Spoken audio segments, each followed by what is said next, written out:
Hi, my name is Micah and I am one of the museum associates here at the Oklahoma State University Museum of Art, and this is my staff pick.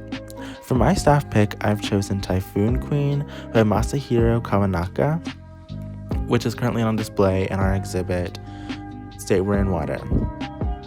So, Typhoon Queen is my favorite piece because she is so regal and elegant, but also a bit strange and radiates powers. Her outstretched hands are both welcoming and powerful because she is said to seduce and capture rain. It's kind of funny because with a name like Typhoon, you'd think that she brings harm, but her purpose is to capture water and water medicinal plants. In its original showing, Typhoon Queen had water dripping down on her, and the water would be used to water plants around her. Next time you're in the OSU Museum of Art, come see the Typhoon Queen and bask in her beauty and power.